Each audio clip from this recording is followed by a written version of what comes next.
Assalamualaikum warahmatullahi wabarakatuh. Di sini saya akan menjelaskan mengenai aliran rasionalisme. Rasionalisme adalah aliran filsafat ilmu yang berpandangan bahwa otoritas rasio atau akal adalah sumber dari segala pengetahuan.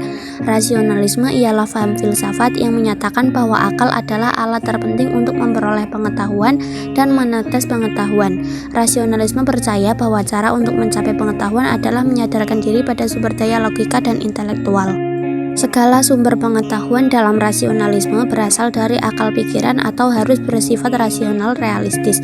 Tanpa adanya rasio, manusia tidak akan dapat memperoleh pengetahuan. Dengan demikian, fungsi panca indera manusia di dalam aliran filsafat rasionalisme adalah mendukung akal dalam memperoleh pengetahuan. Tokoh-tokoh rasionalisme ada Blaise Pascal, Christian Wolff, René Descartes, Baruch Spinoza, dan W. Leibniz. René Descartes yang mendirikan aliran rasionalisme berpendapat bahwa sumber pengetahuan yang dapat dipercaya adalah akal. Hanya pengetahuan yang diperoleh lewat akal yang memenuhi syarat yang dituntut oleh semua ilmu pengetahuan ilmiah. Dengan akal dapat diperoleh kebenaran dengan metode deduktif, seperti yang dicontohkan dalam ilmu pasti. Rasionalisme dipelopori oleh René Descartes yang disebut sebagai bapak filsafat modern. Ia ahli dalam ilmu alam, ilmu hukum, dan ilmu kedokteran.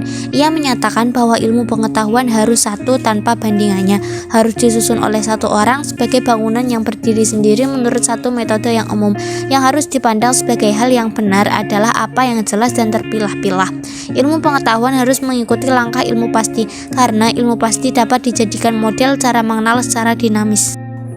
Salah satu contoh permasalahan dari masyarakat Indonesia adalah terkadang ada orang yang tidak bersalah terpaksa harus menjalani hukuman karena adanya kesalahan pada oknum-oknum tertentu atau bahkan adanya kecurangan. Hal ini jelas merupakan contoh dari tindakan yang tidak dipikir dengan rasional sehingga merugikan orang lain.